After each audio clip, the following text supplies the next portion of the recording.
पक्षी मानकर राजा थिला चिल। राजा चिल घरे एक माँ चढ़ई रोसिया थिला। माँ चढ़ईर झियो आउ राजा चिलर झियो खूब भल सांग थिले। से माने एका सांगरे खेलुथिले आउ बुलुथिले। दिने राजा झियर जन्मदिन थिला। चिल राजार स्त्री माँ चढ़ई को डाकी कहिला, आरे रिनु, काली आम झियो रोजीर जन्मदिन। मु एक भोजीर आयोजन करिछि। आखपाखर अनेक चढ़ई आम राजप्रासाद को आसिबे। तू समस्तंक पई भल भल खाइबा रोषेई करिबु। जहा जहा भी दरकार हेबो मते कहिबु। रानी माँ, आपण चिंता करंतुनी, मु समस्तंक पई भल भल खाइबा रोषेई करिदेबी। अच्छा ठीक अछि, एबे तो जा निज काम करिबु।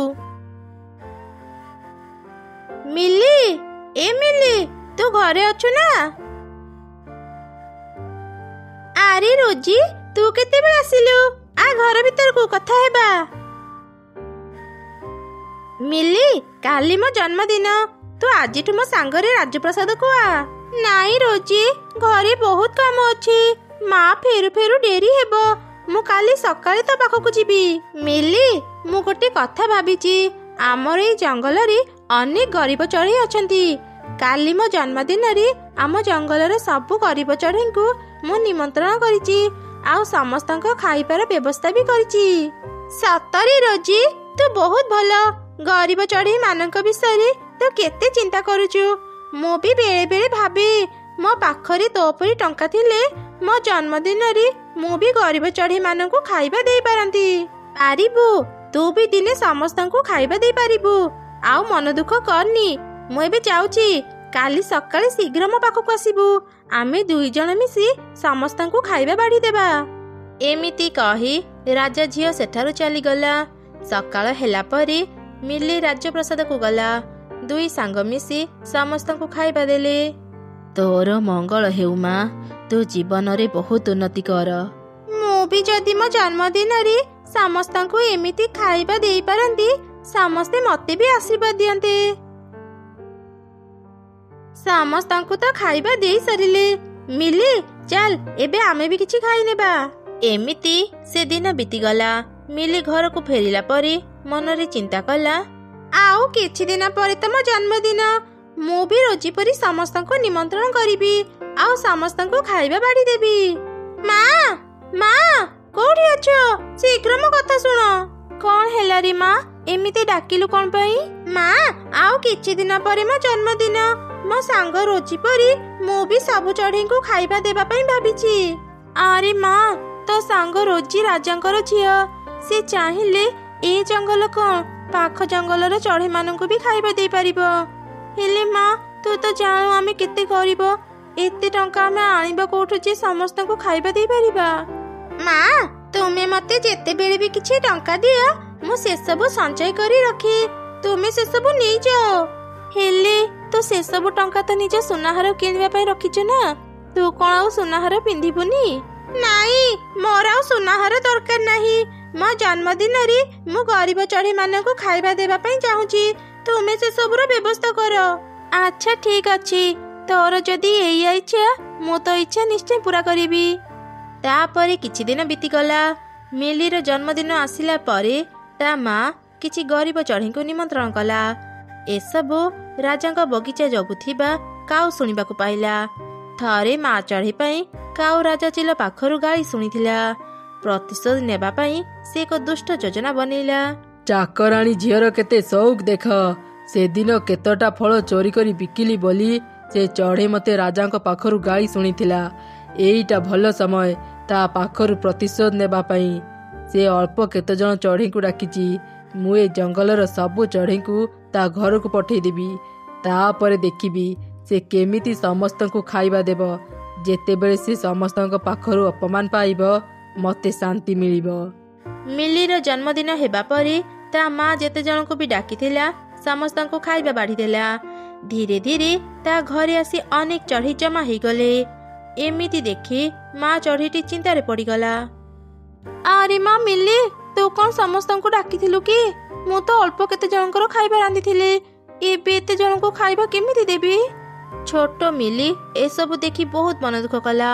एते सारा चढ़ईक पई खाइबा नाही जानी मिली घर भीतर को जाई कांदिला। हठात सही समय रे ଏକ ଚଢ଼େଇ ପରି ତା ପାଖକୁ ଆସିଲା। କିଏ ତୁମେ? ଏ ଘର ଭିତରକୁ ତୁମେ କେମିତି ଆସିଲ? କାନ୍ଦେନି ଝିଅ, ମୁଁ ତତେ ତ ଭଲ ଗୁଣରେ ଉପହାର ଦେବା ପାଇଁ ଆସିଛି। ମୁଁ ଏଇ ଜଙ୍ଗଲର ପରି, ମୁଁ ସମସ୍ତଙ୍କ କଥା ଜାଣେ। ତତେ ବିପଦରେ ଦେଖି ସାହାଯ୍ୟ କରିବା ପାଇଁ ମୁଁ ତ ପାଖକୁ ଆସିଛି। ଏଇ ଯାଦୁର ହାଣ୍ଡି ନେ, ତୁ ଯାହା ବି ଖାଇବା ମାଗିବୁ ଏ ହାଣ୍ଡି ତତେ ସବୁ ଦେବ।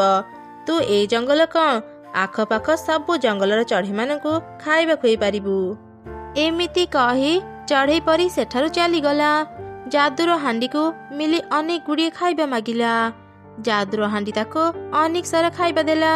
ସେତେବେଳେ ମା ଚଢ଼େଇ ବି ଘର ଭିତରକୁ ଆସିଲା। ଏତେ ସାରା ଖାଇବା ଏଠାକୁ କେମିତି ଆସିଲା ରେ ମା? ମା, ଯେତେବେଳେ ମୁଁ ଦେଖିଲି ଖାଇବା ସରିଗଲା, ଆଉ କାହାକୁ ବି ଖାଇବା ଦେଇପାରିବାନି ଭାବି ମୁଁ ଘର ଭିତରେ ବହୁତ କାନ୍ଦୁଥିଲି।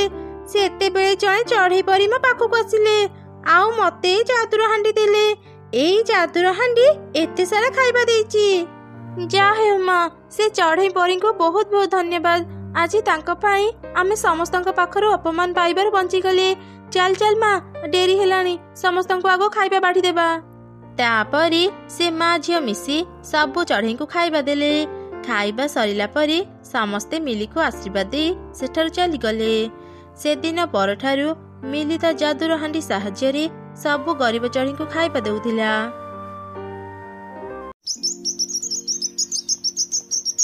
ଆରେ ସାଙ୍ଗମାନେ, 2 ଦିନ ପରେ ନୂଆ ବର୍ଷ। ଏଥର ଆମେ ନୂଆ ବର୍ଷ କେମିତି ପାଳିବା କୁହ? ବହୁ ଦିନରୁ ଆମ ଜଙ୍ଗଲରେ ଭୋଜି ହେଇନି। ମୁଁ ଭାବୁଛି ଏଥର ନୂଆ ବର୍ଷରେ ଆମେ ସମସ୍ତେ ମିଶି ଭୋଜି କରିବା। ହଁ, ତୁ ଠିକ କହିଛୁ। ନୂଆ ବର୍ଷ ଦିନ ଆମେ ଭୋଜି କରିବା। ଭାତ ଡାଲି ରାନ୍ଧିବା ମୋ ଦାୟିତ୍ୱ। ମୁଁ ତରକାରୀ ରାନ୍ଧିବି। ସମସ୍ତଙ୍କ ପାଇଁ ମୁଁ ଖଟା ରାନ୍ଧିବି। ଆଉ ମୁଁ ସମସ୍ତଙ୍କ ପାଇଁ କିଛି ଫଳ ନେଇ ଆସିବି। ତେବେ ଠିକ ଅଛି, ମୁଁ ମିଠାରେ ସମସ୍ତଙ୍କ ପାଇଁ କ୍ଷୀରି ରାନ୍ଧିବି। ଆଚ୍ଛା, ଏବେ ଚାଲ ଘରକୁ ଯିବା। କାଲି ସକାଳେ ଜଙ୍ଗଲରେ ଯୋଉ ଖୋଲା ପଡ଼ିଆ ଅଛି, ଆମେ ସବୁ ସେଇ ଜାଗାରେ ଏକାଠି ହେବା ଆଉ ରୋଷେଇ କରିବା। ଏମିତି କଥା ହେଇ ସବୁ ଚଢ଼େଇ ନିଜ ନିଜ ଘରକୁ ଚାଲିଗଲେ। ସକାଳେ କୁନି ଚଢ଼େଇ ନିଜ ଘରେ ବସି ମନରେ ଚିନ୍ତା କଲା, ମୁଁ ଆଜି ଏମିତି କ୍ଷୀରି ବନେଇବି ଯେ ସମସ୍ତଙ୍କୁ ବହୁତ ଭଲ ଲାଗିବ। ହେଲେ କ୍ଷୀରି ପାଇଁ ତ ବହୁତ ସାମଗ୍ରୀ ଦରକାର। ମୁଁ କ'ଣ ଏକୁଟିଆ ଏତେ ସବୁ ଯୋଗାଡ଼ କରିପାରିବି? ଆରେ ହଁ, ମୋ ଘର ପାଖରେ ରହୁଥିବା କାଉର ସାହାଯ୍ୟ ମୁଁ ନେଇପାରିବି। ଭୋଜି କଥା ଶୁଣିଲେ ସେ ଖୁସି ହେଇଯିବ। ଏମିତି ଚିନ୍ତା କରି ସେ ଚଢ଼େଇ ଗଲା କାଉ ପାଖକୁ। ଆରେ କାଉ, କାଲି ନୂଆ ବର୍ଷ। ଏଥର ଆମେ ସବୁ ଚଢ଼େଇ ମିଶି ଭୋଜି କରିବୁ। ଆଚ୍ଛା, ତୁ ଆମ ଭୋଜିରେ ଯୋଗ ଦେବୁ କି ନାହିଁ କହିଲୁ? ହେଲେ ତତେ ବି କିଛି କାମ କରିବାକୁ ପଡ଼ିବ। ହଁ ହଁ, ମୁଁ ବି ଭୋଜିରେ ଯୋଗ ଦେବାକୁ ଚାହୁଁଛି। ହେଲେ ଚଢ଼େଇ, ମତେ ଟିକେ ସହଜ କାମ ଦେବୁ। ତୁ ତ ଜାଣିଛୁ କଷ୍ଟ କାମ ମୋ ଦ୍ୱାରା ହେବନି। ତୁ ଚିନ୍ତା କରନି କାଉ, ଆମେ 2 ଜଣ ମିଶିକି କାମ କରିବା। ମୁଁ କ୍ଷୀରି ରାନ୍ଧିବି। ସେଥିପାଇଁ ଆମକୁ ଚାଉଳ, କ୍ଷୀର, ଚିନି, ଘିଅ, କାଜୁ, କିସମିସ ଦରକାର। କାଉ, ମୁଁ ମୋ ଘରୁ କିଛି ଚାଉଳ ନେଇ ଆସୁଛି। ତୁ ଯା କ୍ଷୀର ଆଣିବୁ। ଆମେ ଏଇଠି ରୋଷେଇ କରିବା। ତାପରେ ଚଢ଼େଇ ତା ଘରକୁ ଗଲା। ଆଉ କିଛି ଚାଉଳ ଦାନା ନେଇ ଫେରି ଆସିଲା। ସେ ଦେଖିଲା କାଉ ସେଇଠି ବସିଛି। ଆରେ କାଉ, ତୁ ଏଇଠି ବସିଛୁ ଯେ, କ୍ଷୀର ଆଣିବାକୁ ଗଲୁନି କ'ଣ ପାଇଁ? ଚଢ଼େଇ, ତୁ ମତେ କହିନୁ କ୍ଷୀର କୋଉଠି ମିଳିବ? ମୁଁ ବି ଜାଣିନି, ସେଥିପାଇଁ ତତେ ଅପେକ୍ଷା କରିଥିଲି। ଆରେ ହଁ, ମୁଁ ତତେ କହିବାକୁ ଭୁଲିଗଲି। ଏଇ କିଛି ଦୂରରେ ଗୋଟେ ଗାଈ ରୁହେ। ମୁଁ ଯାଉଛି ତା ପାଖରୁ କ୍ଷୀର ନେଇ ଆସିବି। ପାରା ପାଖରେ ତୁ ଚିନି ପାଇଯିବୁ। ଯା, ତୁ ଚିନି ନେଇ ଆସିବୁ। ଡେରି କରିବୁନି, ଆଜି ହିଁ ଭୋଜି ହେବ। ବହୁତ କାମ ବାକି ଅଛି। ହଁ ହଁ, ମୁଁ ଜମା ବି ଡେରି କରିବିନି, ତୁ ଯା। ତାପରେ ଚଢ଼େଇ କ୍ଷୀର ଆଣିବାକୁ ଗଲା। ସେ ଗାଈ ପାଖକୁ ଗଲା ଆଉ ତାକୁ ସବୁ କଥା କହି ତାଠୁ କ୍ଷୀର ଆଣିଲା। ସେପଟେ କାଉ ମନରେ ଚିନ୍ତା କଲା, ଆରେ ଆରେ, ଆଜି ତ ବହୁତ ଥଣ୍ଡା ଲାଗୁଛି, ପବନ ବି ବହୁଛି। ମୁଁ କିଛି ସମୟ ଆରାମ କରିସାରେ, ତାପରେ ଯିବି। ଏ ଚଢ଼େଇ କଥାରେ ପଡ଼ିଲେ ଥଣ୍ଡାରେ ହିଁ ମରିଯିବି। କିଛି ସମୟ ପରେ ଚଢ଼େଇ କ୍ଷୀର ଧରି ସେଠାକୁ ଆସିଲା। କାଉକୁ ସେଠି ବସିଥିବାର ଦେଖି ସେ ଆଶ୍ଚର୍ଯ୍ୟ ହେଇଗଲା। ଆରେ କାଉ, ତୁ ଏତେ ଶୀଘ୍ର ଚିନି ନେଇ ଆସିଲୁ? ଚଢ଼େଇ, ମୁଁ ଚିନି ଆଣିବାକୁ ଯାଇଥାନ୍ତି ଯେ, ହେଲେ ପବନ ଦେଖି ଅଟକି ଗଲି। ତୁ ତ ଜାଣିଛୁ ମୋତେ ଶୀଘ୍ର ହିଁ ଥଣ୍ଡା ଧରିଯାଏ। ପବନ ଟିକେ କମିଯାଉ, ମୁଁ ଯିବି। ଆଚ୍ଛା ହଉ, ମୁଁ ଚିନି ଆଉ ଘିଅ ନେଇ ଆସୁଛି। ତୁ ଯା, ଶୁଆ ପାଖରୁ କାଜୁ କିସମିସ ନେଇ ଆସିବୁ। ହଁ ହଁ, ମୁଁ ଏବେ ହିଁ ଯାଉଛି। ତାପରେ ଚଢ଼େଇ ପାରା ପାଖକୁ ଗଲା। ପାରା ପାଖରୁ କିଛି ଚିନି ଆଉ ଘିଅ ଧରି ଫେରି ଆସିଲା। ରାସ୍ତାରେ ତାର ଶୁଆ ସାଙ୍ଗରେ ଦେଖା ହେଲା। ଆରେ ଚଢ଼େଇ, ତୁ କ'ଣ କ୍ଷୀରି ରାନ୍ଧି ସାରିଲୁଣି? ଏବେ ମୁଁ ସାମଗ୍ରୀ ଯୋଗାଡ଼ କରୁଥିଲି। ସନ୍ଧ୍ୟା ସୁଦ୍ଧା କ୍ଷୀରି ରାନ୍ଧିଦେବି। କାଜୁ କିସମିସ ଆଣିବା ପାଇଁ କାଉକୁ ମୁଁ ତୋ ଘରକୁ ପଠେଇଥିଲି। ତୁ କ'ଣ ତାକୁ ପାଇନୁ? ନା ତ, କାଉ ମୋ ଘରକୁ ଆସିନି। ମୁଁ ଏବେ ହିଁ ମୋ ଘରୁ ଆସିଲି। ସେ ତ ମୋତେ କହିଥିଲା ଯିବ ବୋଲି। ଆଚ୍ଛା ହଉ, ସେ ଯଦି ତୋ ପାଖକୁ ଆସେ ତୁ ତାକୁ କିଛି କାଜୁ କିସମିସ ଦେଇଦେବୁ। ହଁ ହଁ, ମୁଁ ଏବେ ହିଁ ମୋ ଘରକୁ ଯାଉଛି। କାଉ ଆସିଲେ ମୁଁ ତାକୁ କାଜୁ କିସମିସ ଦେଇଦେବି। ଚଢ଼େଇ ଫେରି ଦେଖିଲା କାଉ କୁଆଡ଼େ ବି ଯାଇନି, ସେଇଠି ବସିଛି। ଆରେ କାଉ, ତୋ ଶୁଆ ପାଖକୁ ଯାଇନୁ? ଏବେ ରାସ୍ତାରେ ମୋର ତା ସହ ଦେଖା ହେଲା। ଜାଣିଥିଲେ ମୁଁ ତା ପାଖରୁ କାଜୁ କିସମିସ ନେଇ ଆସିଥାନ୍ତି। ଚଢ଼େଇ, ତୁ ରାଗୁଛୁ କ'ଣ ପାଇଁ? ଆଉ ଖାଲି କାଜୁ କିସମିସ ବାକି ରହିଲା। ତୁ ଯା ନେଇ ଆସିବୁ। ସମସ୍ତେ ତ ରୋଷେଇ କରିଛ, ପାଣିର ବ୍ୟବସ୍ଥା ତ କେହି କରିନ। ମୁଁ ଭାବୁଛି ମୁଁ ସମସ୍ତଙ୍କ ପାଇଁ ପାଣିର ବ୍ୟବସ୍ଥା କରିଦେବି। ଏମିତି ଶୁଣି ଚଢ଼େଇ ତୁରନ୍ତ ଶୁଆ ପାଖକୁ ଗଲା। ତୁ କହୁଥିଲୁ କାଉ ଆସିବ, ଏବେ ତୁ ନିଜେ ଆସିଲୁ ଯେ? ମୁଁ ଜାଣିଥିଲି ସେ କାଉଟା ଭାରି ଅଳସୁଆ। ତୁ ତାକୁ କାହିଁକି ଯେ ତୋ ସାଙ୍ଗରେ ମିଶେଇଲୁ? କିଛି କଥା ନାହିଁ, ମୁଁ ସବୁ କାମ ଏକୁଟିଆ କରିଦେବି। ମୋତେ କିଛି କାଜୁ କିସମିସ ଦେ, ମୁଁ ଶୀଘ୍ର ଯାଇ ରୋଷେଇ କରିବି। ତାପରେ ଚଢ଼େଇ କାଜୁ କିସମିସ ଧରି ଫେରି ଆସିଲା ଆଉ କ୍ଷୀରି ରାନ୍ଧିବା ଆରମ୍ଭ କଲା। କାଉ, ସବୁ କାମ ତ ହେଇଗଲା।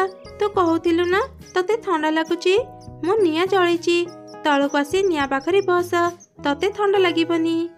ଏମିତି ଶୁଣି କାଉ ତଳକୁ ଆସି ଚଢ଼େଇ ପାଖରେ ବସିଲା। କ୍ଷୀରିର ମିଠା ବାସ୍ନାରେ କାଉ ପାଟିରୁ ଲାଳ ବାହାରିଲା। ବାଃ, ଏ କ୍ଷୀରିରୁ ତ କେତେ ସୁନ୍ଦର ବାସ୍ନା ଆସୁଛି। ଖାଇଲେ ତ ମଜା ଆସିଯିବ। ଏସବୁ କାଉ ମନରେ ଚିନ୍ତା କରୁଥିଲା। ସେତେବେଳେ ଚଢ଼େଇ ତାକୁ କହିଲା, କାଉ, କ୍ଷୀରି ରନ୍ଧା ତ ସରିଗଲାଣି। ମୋର ଏବେ ମନେ ପଡ଼ିଲା, ମୋ ଘରେ କିଛି ଗୁଜୁରାତି ଗୁଣ୍ଡ ଅଛି। ଗୁଜୁରାତି ଗୁଣ୍ଡ କ୍ଷୀରିରେ ପକେଇଲେ କ୍ଷୀରିରୁ ବହୁତ ସୁନ୍ଦର ବାସ୍ନା ଆସିବ।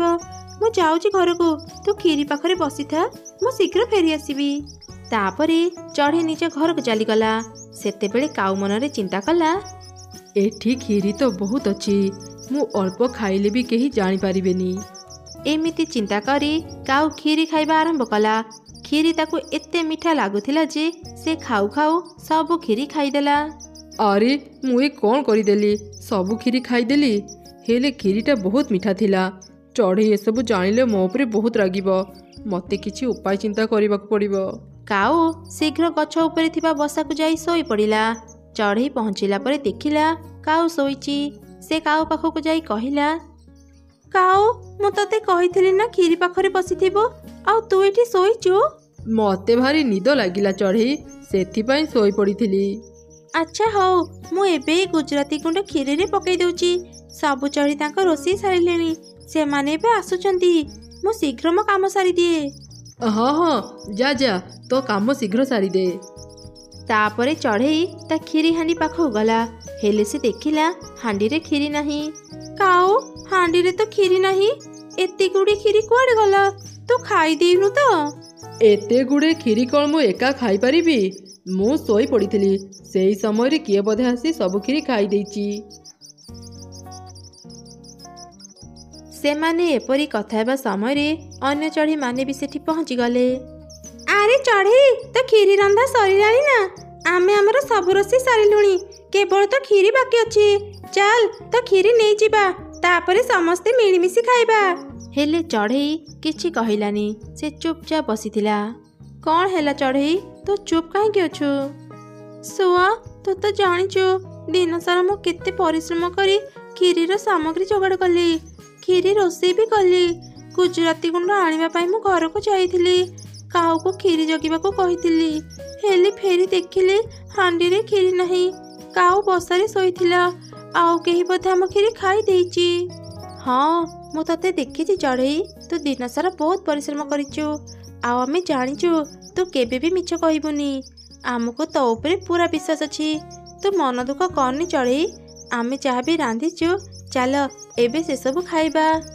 ସେମାନେ ଏପରି କଥା ହେବା ସମୟରେ କାଉ ଜୋର ଜୋରେ ଡେଇଁଲା, କାହିଁକି ନା ତା ପେଟରେ ବହୁତ ଜୋରେ ବଥା ଆରମ୍ଭ ହେଇଗଲା। ଆରେ, ମୋ ପେଟ ଏତେ ବଥା କାହିଁକି କରୁଛି? କ'ଣ ଏସବୁ କ୍ଷୀରି ପାଇଁ ହେଉଛି? ମତେ ବଞ୍ଚାଅ, ମୋ ପେଟ ବହୁତ ବଥା କରୁଛି। କେହି କିଛି କର, ନହେଲେ ମୁଁ ମରିଯିବି।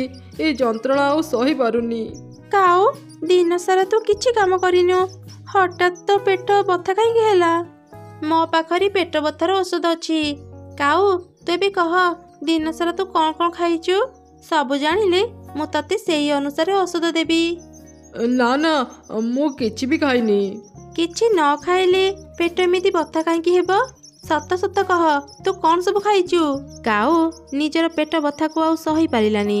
ସେ ସମସ୍ତଙ୍କୁ ସତ କଥା କହିଦେଲା। ମୁଁ ଅଳ୍ପ କ୍ଷୀରି ଖାଇବି ବୋଲି ଭାବିଥିଲି, ହେଲେ ଖାଉ ଖାଉ ମୁଁ ସବୁ ଖାଇଦେଇଛି। ମୋର ଭୁଲ ହେଇଗଲା, ମୋତେ କ୍ଷମା କରିଦିଅ। କାଉର କଥା ଶୁଣି ସବୁ ଚଢ଼େଇ ଆଶ୍ଚର୍ଯ୍ୟ ହେଇ କାଉକୁ ଦେଖୁଥିଲେ। କାଉ ଲାଜରେ ମୁଣ୍ଡ ନୁଆଇ ରହିଥିଲା। କାଉର ଏମିତି ଅବସ୍ଥା ଦେଖି ଚଢ଼େଇମାନେ ତାକୁ ଆଉ ରାଗିଲେନି, କାରଣ କାଉକୁ ତା ଲୋଭର ଶାସ୍ତି ମିଳିସାରିଥିଲା। ଚଢ଼େଇ କାଉକୁ କିଛି ଔଷଧ ଦେଲା। ଔଷଧ ଖାଇଲା ପରେ କାଉକୁ ଟିକେ ଆରାମ ମିଳିଲା। ଆରେ ସାଙ୍ଗମାନେ, ନୂଆ ବର୍ଷ ହେଇଗଲା। ତମ ସମସ୍ତଙ୍କୁ happy new year. Happy new year.